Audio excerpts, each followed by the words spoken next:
Muragwa Moise niko nitwa. Umunsi abantu bamenye isoko ry'imbaraga zawe, yewe bakongeraho kandi bakamenya ububiko bw'intege nke zawe no kugusenya, bashobora kugusenya. Kuko umuntu ni munini, ntabwo ushobora kumenya ibyo atekereza. Ashobora kuba atekereza ibintu byiza bifitiye akamaro sosiyete, ariko kandi hariho n'abandi bafite ubumara bubi bwo gusenya abandi, kugira ngo babashe gusenya ibyo bubatse imyaka kandi byarabavunye, ariko bagashaka ngo babisenye mu munsi umwe, izina ryawe ryibagirane. Niyo mpamvu muri buno buzima hari ubuzima bwacu dukwiriye kugira ibanga, cyangwa se tukagira ubuzima buri private. Nicyo kibazo urubyiruko rwa none rufite, usanga kenshi ubuzima bwabo buri expose kuri social media. Social media nta munsi n'umwe ushobora kukubakira, ariko kandi ukwiriye kugira ibintu bimwe by'ibanga byawe bitomenywa n'uwo ari we wese, ariko usigaye ubyuka ukamenya icyo umuntu yariye, ukamenya ubuzima bwiwe bwose bw'ibanga bwose, abantu bakabwanika kuri social media. Ariko kandi dukwiriye gutekereza, social media ikwiriye gukoreshwa gute? Ni gute dukwiriye kuyikoresha? Kuko abantu benshi bayifashe nk'aho ari ububiko bw'ibyo tubika mu mazu yacu, ariko kandi bakibagirwa yuko social media ibyo tubashyize byose, ariko karubanda we uje wese arabitora. Niyo mpamvu abantu benshi kubasenya muri kino gihe byoroshye cyane, kubera yuko ubuzima bwabo babushize ahagaragara. Byari iby'ibanga byose byagiye hanze. Biratangaje cyane, ibintu byose by'umuryango byarangiriraga mu muryango, ubu nyine abantu bose basigaye ba expose kuri social media. Social media nta munsi n'umwe ushobora kuzokubakira, ahubwo social media ikizoguteza izoguteza umurindi w'abantu kugira ngo babashe kugusenyera. Ni nko kuryama mu nzu idakinze, ibisimbi y'imvura iguye, ibintu ibyo ari byo byose by'ibicafu byinjira mu nzu, kuko yo nta protection ifite. Nimba ushaka protection ihambaye, nimba ushaka kugira protection irambye, fata ubuzima bwawe uburinde social media. Ubuzima bwawe bw'ibanga uburinde social media. Nicyo kibazo dufite kuri ino minsi.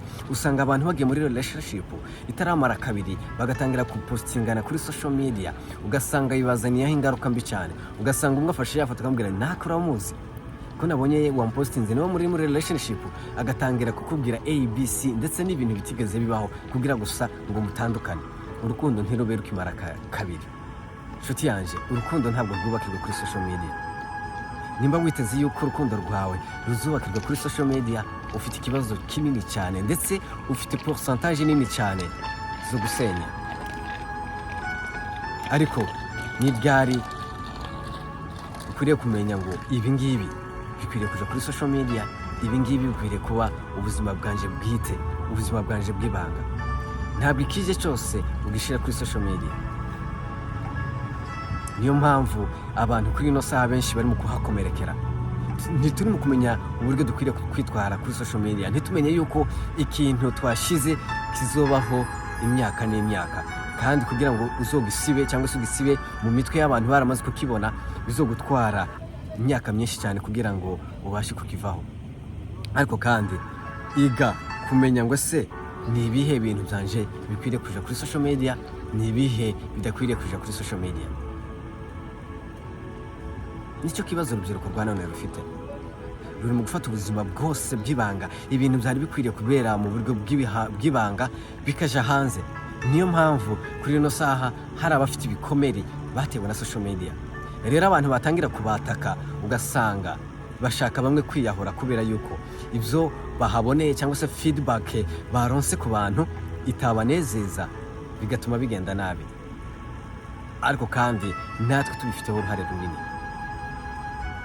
Nimba ushobora gufata video y'ubwambure bwawe ukayisharinga kuri social media, cyangwa se ngo ukizera umwana w'umuntu ukayimuheza, yarangiza ejo akaguta ku karubanda,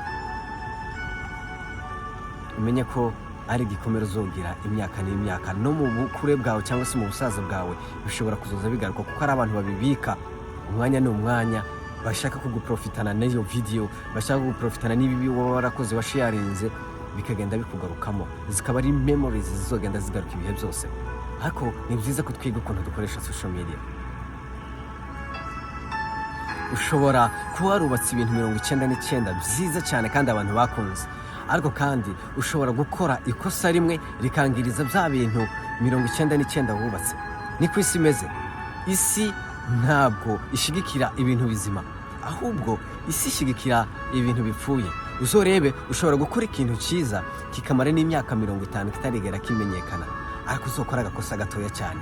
Noneho rero ugakoze kandi uri umu public figure cyangwa se uri umu star cyangwa se uri umuntu uzwi cyane, ushobora kuba uri umuntu uzwi cyane ugakora akantu keza ugasanga ntikariye hit cyane nk'uko ukora akantu kabi. Ikibiteka rwose kigira imbaraga cyane, kirirukanka ku muvuduko udasanzwe. Niko isi imeze, niko iyo kamere ya muntu. Hariho benshi muri bwa bubi cyangwa se mu kintu kibi wowe warahuye nacyo, bagashaka nacyo kucinjiraho bakagusenya neza neza. Noneho babonye wa muzi w'ibibi wakoze cyangwa se babonye wa muzi w'intege nke zawe, abantu bakawinjirira kugira ngo babashe kugusenya bwaterambere ryawe cyangwa se ibintu wubatse imyaka kandi byakuvunye, bakagusenya ukibagirana. Ariko ni byiza yuko uzofata umwanya utekerezwa, uvuge ngo se ibintu sharinga kuri social media eske birubaka societe, hari icyo byungura abandi? Ese njyewe ubwanje ibi ngibi n'ibingaruka bizogira impact nziza cyangwa se mbi? Ibyo byose dukwiye kubitekerezaho. Mu byo dusharinga, mu mafoto dushira hanze, mu video dushira hanze, mu biganiro dukora, ni ibintu bizogaruka. Bishobora kutazogaruka, bishobora kugira impact nziza kuri wowe cyangwa se bikazogera impact nziza ku bana bawe, cyo kimwe nuko bishobora kutagira impact mbi kuri wowe bikazogira impact mbi ku bana bawe. N'urugero ntanze, nimba wenda abantu bakwibasiye wenda mu kintu runaka kibi cyabayeho, abantu bagakwirakiza image yawe kuri social media, izohahora igihe cyose. Nubwo uzoba warapfuye, abana bawe bazoza bababwira ngo uzi ko so yari ameze gutya, uzi ko mama wawe yari ameze gutya, kuko ni ibintu bitazosibika. Ushobora kubisiba wewe, abandi barabidownloadinze bakabiuploadinga kuri channel zabo cyangwa se bakazibika mu Google Drive yabo, bakazogenda babigarura imyaka n'imyaka. Tuzatwirinda kugira akantu gatoya umwanzi ashobora kumeneramo kugira ngo adusenye. Tumenye uburyo dukwiriye gukoresha social media, kandi social media tuyivugireho ibintu bidakomeretsa abandi, tuyivugireho ibintu byubaka abandi, tuyivugireho ibintu ejo n'ejo bundi dushobora kuzisobanura. Social media imaze guteza ibikomere abantu benshi. Social media imaze kwica abantu benshi mu buryo bw'imitekerereze, mu buryo bw'imyitwarire. Niyo mpamvu ukwiriye kureba ibyiza ureba kuri social media, ugahitamo ese ibyo ndebera byose kuri social media ni byiza, biranubaka, hari icyo mbyigiramo. Ibyo byose tukwiriye kubikontaho. Social media n'indi si, n'undi mubumbe mushasha waje. Rero utarebye neza ushobora kukomerekeramo umwanya n'umwanya. Ndagushimiye wowe wakurikiranye kino kiganiro, kuko bisanzwe nitwa Muragwa Moise. Nimba kino kiganiro wagikunze, ushobora gusiga commentaire cyangwa se ukagisangiza abandi. Murakaramba.